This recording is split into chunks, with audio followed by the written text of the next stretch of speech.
Welcome, welcome, welcome. I'm Coach Les, and I'm here with Mr. Yarwood from Yarwood Martial Arts, and we are live with Yma Chat for July 25th, 2024. And do we have a special program for you today? Welcome, Mr. Yarwood. Hey, Coach Les, how's it going? Absolutely phenomenal. Just get a little closer in on the camera view right now. And, we're going to be talking today about reasons that parents want their kids to join karate, taekwondo, a martial arts. And super excited to have this conversation because it's one that is near and dear to my heart.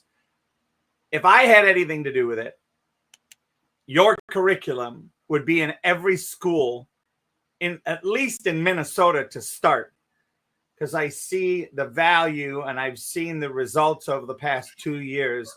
So I'm really excited for today's conversation. Yes, sir. I think this is kind of the key to everything that starts us moving forward. If the parents bring their kids into us, the kids don't come in on their own. The parents have a reason why that they want their kid there, and they vary dramatically. We find a few that kind of stand out to us essentially, but they're not always the only reasons. Sometimes the parents think they want somebody or their kid in there for one reason, and then they find out that maybe it's not that reason, maybe it's something else. So we've kind of concocted a list of ideas and reasons that parents might want to have their kids in karate. Some that they probably already know, some maybe they hadn't even thought about before. So should be fun. Yeah, I think it's for me it's even the surprising benefits that they don't know that they don't know. Right. That's the big key for me, and that's for me, that's the exciting part here. That I'm super excited to see is basically all that there is for people to be able to you've come up with 12 key points for us to talk about today, and I'm so excited about that because I feel like there's so many parents that just have as we all do in life. I'm not just pointing to the parents. We all have sometimes this tunnel vision that the media has created, life has created, our own pasts have created. And the opportunity for this is to really get into a space where, for me, Zig Ziglar quoted it really, really well. You can have everything in life you want if you will just help enough other people get what they want. Yep. And for me, that's the expressiveness and why I'm here, why I'm doing this with you. And I really appreciate your time. So I'm going to hand it over to you. And when I can, I'll chime in and we'll go back and forth on this conversation. And for those of you that are joining us today, I see there's somebody from Yarwood's Martial Arts Facebook. Thank you for being here. Really do appreciate it. And looking forward to getting connected to as many people as we can. We're currently on 1, 2, 3 Facebook sites, a YouTube site, and on Twitter. And we will also be pulling up the video once we're done today and putting it out to other social media as well. So stay tuned. Come and see us. If you can't see us live, come and listen to the replay. Over to you. Yes, sir. So these are in no particular order. So I didn't rank them by what I hear the most. I just had a bunch that I want to kind of discuss and touch on. So first and foremost, I think the one thing people think about first is the physical part of it, actually doing the martial art itself and getting, whether it be fitness or getting back into shape or enhancing what they've already done. The physical health and fitness of what we do is obvious. I mean, we do, obviously our class is we do warm-ups, we do drills, we do all that stuff. So the physical aspect of it is an obvious thing to point out. I think some parents come in and that's one thing they think about right away, but then they start to see that there's other things that we use that physical for to teach them the other things that are kind of on this list. So it's, I mean, it's a it's a workout. You're gonna, hopefully, if you're working hard enough in class, you're gonna be sweating at the end. You're gonna feel a sense of accomplishment of that you did something physical, that you did some work. We do kicking, punching, blocking. We do warm up drills. We do kicking drills. We do form drills. We do sparring. We do board breaking. So all those things fall under the physical fitness aspect of what we do. And some kids, unfortunately, in schools now, they don't do much physical fitness anymore. So this may be the only opportunity for their kids to get some physical fitness in their routine. So it's a great way to gateway to get kids into being more active and get them off the couch and get them off of the cell phones and iPads that they carry around with them all the time. I know physically for you, Coach Les, it's been something that's really been helpful. Yeah, I think, for me, to have, I have a gym in my basement. I have a boxing bag in my garage. Up until about a week ago, I had a Bowflex that all have dust on them. And I look at the benefit for me on a physical is not only regular practice, but that drive to get me to level up and keep pushing myself. I mean, I'm 60 years old, and the number one thing that happens to older people is they get stiff and they're no longer pushing their bodies. Well, I guess what? I just restarted 2 years ago, and my goal is to push and push and push, because I know what's possible. I mean, my grandfather lived to be 101 years old, and he walked 5 miles a day, even though he was legally blind by the time he was in his 70s. And, he became a widower at 91. And at 93, he got married again to this lady that went on walks with him every day for over 2 years. And they finally said, why don't we get married? And so here he is at 93 years old, and he walked 5 miles a day as a legally blind person with a cane. And I look at that and his commitment to two things. One, that physical exercise, and two, no worry. Like when I asked him what's the number one thing, if he could fractionalize it into a short sentence, it was no worries. Like, don't worry. And then he said, make sure you're doing physical exercise every single day. Yep. And then Chinese philosopher Lao Tzu, and I'm paraphrasing here, but he said, when you're born, you're tender and supple and have movement. And when you die, you become stiff and rigor. So essentially it says, if you don't stay supple and move around, you're going to end up dying. Think about like a tree, right? When it's first growing, it blows in the wind and it gives.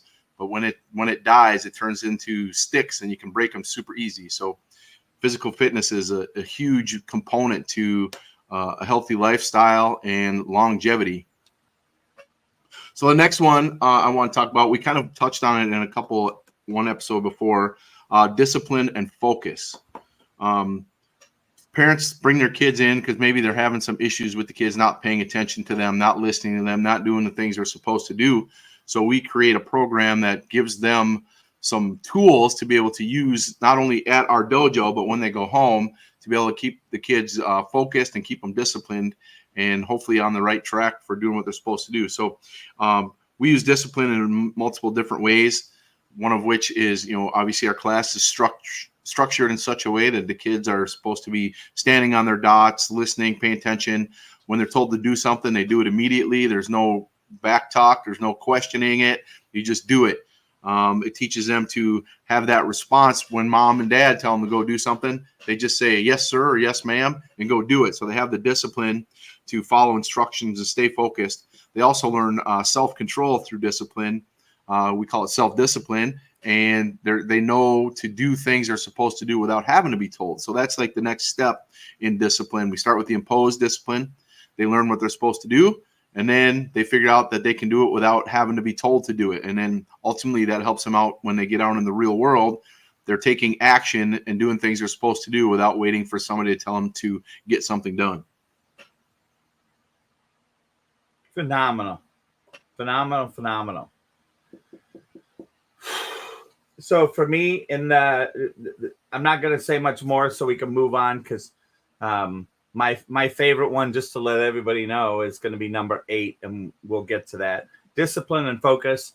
To me, I think this is with everything. This is, to me, epitomizes what integrity is all about. With integrity, creating that discipline, creating that focus, creating what I call workability, not good or bad, right or wrong, shoulda, coulda, woulda, any of that poop. Looking at it from this aspect of, does this work? And is it creating workability in my life? Boom. Back over to you. All right. I'm going to move on to number 4. Number 3 is self-defense skills. Obviously, the stuff that we teach, it's designed to help them with their self-defense. That kind of covers with the physical as well. But the next one is confidence and self-esteem. I think this is probably one of the biggest ones that parents talk to us about, is the confidence in their child. A lot of kids that come to see us have been or are currently being bullied. A lot of that stems from the way they feel about themselves. They make themselves easy targets because they don't have confidence in who they are. They don't have the self-esteem to feel good about themselves. And when that happens, bullies hone in on that. And typically a bully is the same way. They don't feel good about themselves either, but they want to make somebody else who doesn't feel good feel worse than they do so that they can feel better. So we are big into teaching kids confidence. We use the training to teach them that they can do whatever it is they decide they want to do. They have the belief that, hey, I put my mind to something, I practice it, I do it, and I get better at it, and then I feel good about myself. And we talk to them about how they can build that confidence, not only with the training, but how they talk about themselves, not only to themselves, but to others as well. So that way that they're starting to understand who they are and the value that they have and what they have to offer to their friends, to their families, to all the relationships that they have, versus feeling like they're left out or that they're not worthy or any of that kind of stuff. So we see a huge spike in confidence within the first couple of weeks of kids coming to our classes. All of our instructors are trained in uplifting and positive reinforcement, and showing kids that they can do whatever it is they decide they want to do, as long as they have the effort and the confidence to be able to step up and do it.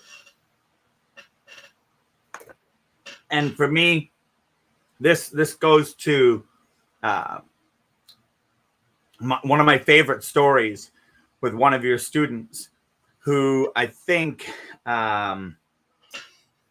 she was around 12, 13 years old, couldn't ride a pedal bike. And I know you know who I'm talking about. Yes, sir. And am I about right on the age? Yeah, about that. Yeah. And after her first 1 week of doing classes, she went home, grabbed her pedal bike, got on it, never having ridden it and gotten it, always wiping out, not being able to get balance, because you can't teach somebody balance. It's an acquired skill. And she got on the bike and rode her bike, like bang. Her parents were shocked. And it's why their commitment has been so powerfully engaged in her participating in martial arts. Yep. Yeah, and she's already a good student, but I think she struggled with some social awkwardness and whatnot. She's made a lot more friends. She's become a leader amongst her friends and a leader in her school, which is super cool to see. Yeah. Confidence and self-esteem. There you go. Yep. Next up, respect and courtesy. Respect is a huge part of what we do. We have some traditions that we do in our school. We bow to each other. We shake hands. We call each other sir and ma'am. That's part of our culture, but it's all based in respect and the respect that we have for each other.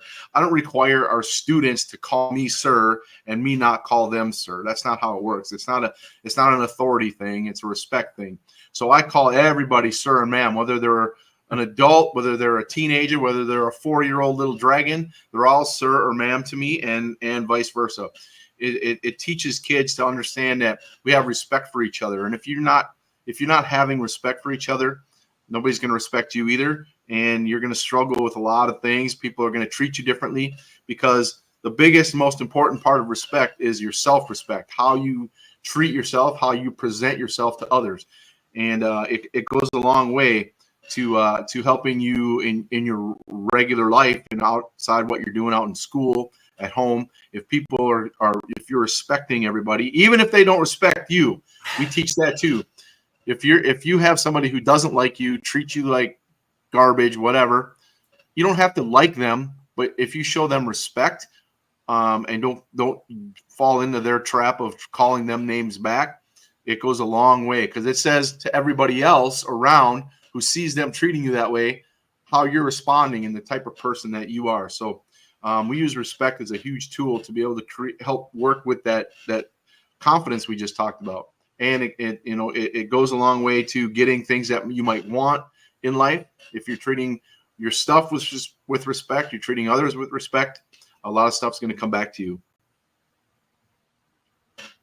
Well, every time I hear the word respect, all I can think of is R-E-S-P-C-T, R-E-S-P-C-T. And I look at that and I think about that song, right? And I look there, where in school, i.e. elementary or high school, do they teach respect? They don't. In fact, the students are allowed to do whatever they want, and they can get away with whatever they want because the teachers can't do anything. Yep. And it's become commonplace now. Kids can go up and hit a teacher, and that's okay. It's like, oh, well, my child is dealing with outbursts. I'm so sorry. It's like, what do you? I mean, I know I come from a different generation. I get it. I come from a different generation. I just know, first of all, I would never do that. The respect I have for a teacher is like the respect I had for my mom and dad. Yep. And it came with a certain element of fear. Fear Yep. of punishment. Yep. Right? I didn't want to lose my life's privileges that I had. I didn't want to lose my bike. Dr. Laura Schlesinger, she's one of these advocates that says, hey, your kid slams their door in their bedroom to get you out of their face. You have my permission to go and remove the door, remove the hinges. If they try to do something else, take away. And you can take away and take away. All you have to do is make sure they have a bed and warmth in that bed to sleep, and a pair of clean clothes. So I know parents that have taken the bed frames away. They've taken their entire closet away. They've taken the door to the closet and the door to the bedroom away. And they come when the kid is finally asleep, they come and there's a chair in there and they set the next day's outfit on the chair. And until their child learns respect and courtesy, right? We live in this society. I mean, I've been on mission trips, John, and you know this story, and the kids are so respectful and they are so connected to their spirituality. And I look at the whole process being you can't parents don't spend enough time instilling rules, decorum, respect, and courtesy for another human being. Yeah, I think part of that has to deal with it's too easy to just hand your kid something to take their time, right? It's hard to be consistent. It's hard to be the person that, even though it's inconvenient for you, you still got to do it, right? You may be sacrificing, but you're sacrificing for your child, and you're not going to win every battle, but you got to keep going. You got to, if once you give in, you lost, and you got to start over. That's just the way it is. Yep. You only have to lose once, and we go back to the beginning. And right? and I Kids hate are going to push and push and push and push and push and push and push. And that's just how it is. So as a parent, I mean, I'm a parent myself. You can't give up. No matter how hard it gets, no matter what you have to sacrifice, you cannot give up, because you will lose quick. And I once think you lose, it's hard to get it back. What's his name? I'm trying to think of Ivan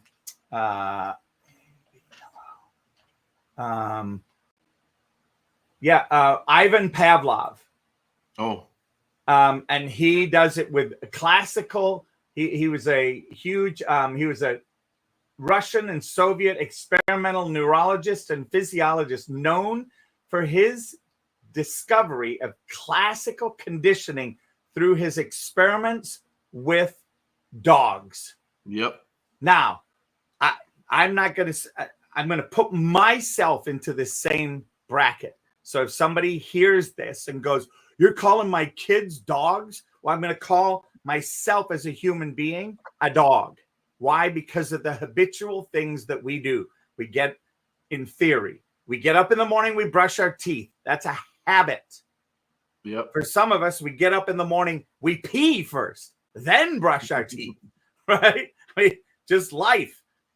And we have created this, as the English call it, namby-pamby world for children.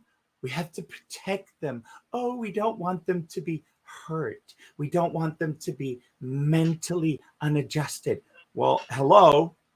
If any of you, and I don't care what biblical, what religious, what spiritual scripture you read, you will see in these scriptures, Bible, Quran, Torah, all of them, there is this thing called discipline. Yep. Right? And it's there for this respect and courtesy. It's there not because, you're not human or your parents are somehow better than you. It's not about better or worse. It's about workability. And everybody takes it to an emotional thing. Oh, they're horrible. They're bad. They're wrong. They're good. They're, whatever. It's not about any of that. It's about what works in a functional society to make things work equitably. Yep. Children think money grows on a tree in the backyard, I think.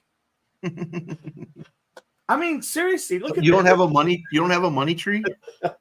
I actually have two of them. I have two of them. They're plants. They're called the money tree, the little, those little ones that you buy.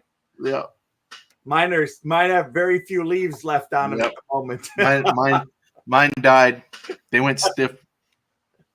So okay, respect is huge. The next thing we talk about, and this is a huge part of everything that we do from day one. They walk in the door, we give them a goal, right? When they walk in the door, their goal, I don't know anybody whose goal would be different than this walking into my studio. Their goal is to become a black belt. Right? So yes, sir. We give them the goal to become a black belt. Well, what does it take to earn that black belt, to wear that black belt around your waist, right? It takes dedication. It takes, work ethic. It takes all these things. So what we do is we break down what it takes to be a black belt into color belts, right? So they have 9 different color belts that they have to earn. And then each one of those belts that they have to earn gets broken down into 2 parts. So then they have to earn the half step. And then each one of those belts that they have to earn there is breaking down into stripes. So each week they have to earn a stripe on their belt. So they have a goal every single week to earn a stripe towards that black belt. So we break it down. It's a 4-year process that we can break down literally into weeks, even days. And we show them what it takes. We give them a map. We can even give them the date if they want. What it teaches them is that how you get places, how you do things is by setting goals and reaching those goals and having steps along the way that get you to where you want to go. So they can use goals setting in school for, taking a math test or taking a course, for what they want to do in life. If they want to become a firefighter or whatever it is, you break it down into little accomplishments along the way, little milestones that you reach getting to that ultimate goal. And then we also teach them, once you get that goal, set another one. Don't stop. It's not the end. It's just the journey to get there, to put you onto the path to the next thing. So we teach it in every single class, goal setting, how to use goals in life. And it's a huge component of what we do, because obviously that's how you get your black belt. As far as goal setting and achievement, for me, it's paramount. If you don't have goals, you don't have something to strive for, you're going to go the opposite way. You are either expanding or contracting. There is the law of entropy. You are one or the other. There's no sitting still. So many people say, well, I'm just going to take a break. Well, I've said that, by the way, many times. And when I take a break, my waist gets bigger. That's what taking a break is. And some people go, well, Les, you need that mental break. No, it has nothing to do with mental break. That physical piece, that physical goal setting, that physical achievement it's all part of every single day. Do something. You can shift it around. You could do martial arts Monday, Wednesday, Friday, Saturday, and on Tuesday and Thursday, go walking. You could walk every day and do martial arts. So I think there's setting these goals, and goals are, by the way, the next generation of a dream. You have a dream. It gets then talked about, looked at, put into existence, and it becomes a goal. And then that goal then gets put into your life step by step by step by step, just as you were talking about the stripes and going through everything to the black belt. And then you achieve. And so many people, by the way, and I want to bring this up because you've said it so many times to me, and I've heard it before. When you get your black belt, it's the beginning. Not the end. It is the okay, now you know the basic skills sufficiently competently well enough to now master and develop mastery, which then is the step into second degree, third degree, fourth degree, fifth degree, sixth degree. And as you go into these different degrees, there are things that you become accountable for, responsible for, i.e. goal setting along the way, because you're either expanding or contracting. All right. All right, let's jump to number 8, since that's your favorite. I'll let you start then, since that's the one you want. So for me, so many times, and I'm going to just read what we've got written here and then expand on a little. Physical activities such as Taekwondo, in our experience, karate of many other forms, helps children and young adults manage stress and release pent-up energy. It also teaches techniques for emotional regulation, helping kids and young adults stay calm and focused. There's nowhere that's taught that.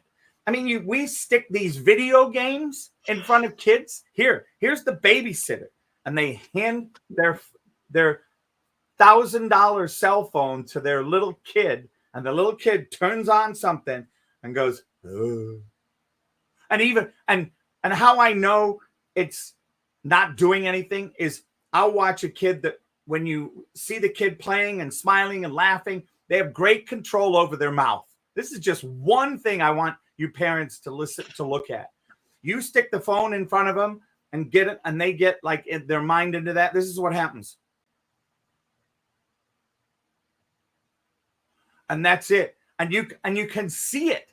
I mean, the body, 85 to 95% of communication is nonverbal. You see that kind of communication, and then you go, hey, Susie, hey, John, and you have to go, hey, wake up. And they're like, huh? Yeah. It's like You're telling me that there isn't anything that is decreasing workability in their life, in their brain? Yep. I mean, I watch movies, and I'll be transparent here. I watch movies to allow my brain to go vegetative to some degree. And my wife would laugh because she'll say, yep, and he's asleep sometimes 30 seconds into the movie. Which it's like, okay. You know, people go, Les, how many times have you seen that movie? I don't know, probably 6. Why? Because many times I fall asleep during part of it, so I miss parts. Yep. Right? So for me, this stress relief and emotional regulation, when you become a martial arts student, there are things that you have to learn to do. You have to learn to control this physique. Yep. People go, well, I can't control that. You can learn. Yep. It's built right into how we teach, right? I don't teach my students to fight. That is the furthest thing from what I want them to do. I want them to control themselves. Self-control is a huge thing. And if you can control your emotions and you can control your stress levels, you're winning. Because if you get confronted by somebody in the real world and your adrenaline's going to, right, all these things are going to happen, but you understand that what you've learned is to be able to control those things, you're going to be way better off. You're not going to go off the handle. You're not going to find yourself in trouble. You're not going to put yourself in situations that are negative for you. You're typically going to, the odds of things happening like that go way down because you can control how you handle the situation. If you let your emotions dictate how you respond to things, you're going to find yourself in a lot more trouble than you would if you can just all right, I feel it, I can sense it, now I want to control it, right? We can't stop the emotions, but we can figure out how to utilize those emotions to our advantage. And that's where teaching kids that when we're sparring, how to control their kicks, how to pull their kicks, how to use full speed, but also not take somebody's head off. We when they get frustrated, when they're trying to learn a new move, and we teach them about, okay, we're going to break this down and figure out what it is we're struggling with. How can we deal with it versus just get mad about it and throw a fit and walk off the mats and I don't want to come here anymore. That's all emotional stuff. And we teach them how to handle those emotions and deal with them in a positive way and take those emotions and use them to their advantage. And when I think about it, if you ask most people, emotions to them are real, like a thing. Like if I were to take a knife and cut myself, right? That's a real thing. Yep. And there's a cut and it bleeds, etc. Emotions, if I cut you open, like if I actually look inside, there is no such thing. There isn't a thing. There isn't a button. There's maybe an electrical impulse that someone would say, well, that's an emotion. That's the result of an emotion. Yep. Oh, and who has control over that impulse? Most people would say, well, I don't. No, that's absurd. Yep. You may not have been trained how to have control over it. That's what's missing because parents allow their kids to tend to, I've got to just let them be. I have to let them get it out of their system. Are you kidding me? Kids don't know self-control. Nope. They don't even know. They're looking to find the barriers. They're going to hit the wall. Why? Because the wall's there. Yep. And until they hit it and realize, ouch, maybe I shouldn't run into the wall. Yeah, they know how far they can go. Exactly. And you think, and people go, well, I don't agree with you, Coach Les. I don't agree with you. Really? Let's take it to an infant. How many times does an infant get up, fall down, get up, fall down until they learn to walk? If we treated infants like we treat young adults, teenagers, and kids, where they're speaking and talking, if we treated infants learning to walk like we treated them, they would never learn to walk. Yep. Thank God, or whatever your belief is, thank that belief that they learn that stuff because it's innate in their learning. And they watch us walking around. So they want to learn how to do it. And they just do it. Luckily, we don't interfere too much. We praise them. I mean, it's and yet we don't do it anywhere else in their life. Oh, okay. Over to you, sir. Do you want to continue, or shall we come back and do part? Yeah, two? I think we can turn this into a part 2. We can do the rest of it next week. Awesome, and we can come back and start off with social skills and friendships. That'd be a perfect one. Yep. Awesome. Well, thank you, everybody, and thank you, Mr. Yarwood. Really do appreciate the insights to this. And as you can see, today was one of those that I got a little animated. I have something in my lap so that I don't get too animated. Yeah, I mean, it's a huge thing. I mean, that's why I'm saying these parents, they don't know how much that their child is going to learn when they walk through those doors. They're thinking activity. I'm going to have my kid do karate. Yeah, that's fine, but that's what brought you in here, but that's not what's going to keep you here. What keeps you here is this list of things that your child is going to learn that they're going to be able to use for the rest of their lives, whether they stay training in karate or not. If they leave with those skills, then I've done my job, and I'm happy. It's awesome, and I'm gonna throw a little curveball in here, and I'm gonna ask you, because I know that this is something you did in high school. Why is it they teach, or they will occasionally send even NFL players and college football, American football players, to get trained by a ballet coach? Like what are they doing there, Mr. Yarwood? Why would you do that?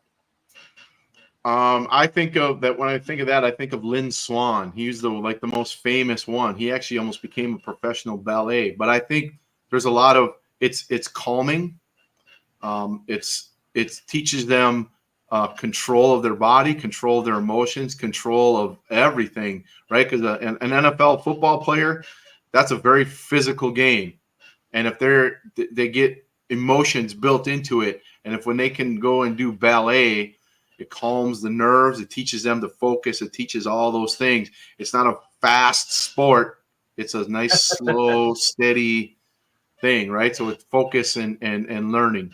So yeah, it's a huge thing. And not only that, right? Because some people would say, well, you could do yoga and meditation. Yeah, maybe. What happens in ballet, though, is that the tone, and I'm picking ballet because it's something to me very much like martial arts, right? Mm-hmm. When I stand and I do a side kick and I hold my leg out there, and the idea is for me to turn, to get to the level of skill where I can actually turn and have my legs still be up in the air. That body control, that core strength. Imagine if every single NFL player had that ability, that speed, that reflex, that all of that. That's what I see happening to our kids, young adults, through participating. Cool. All right. Thank you, Mr. Yarwood. And with that, everybody, I am going to do a little bit of closure here.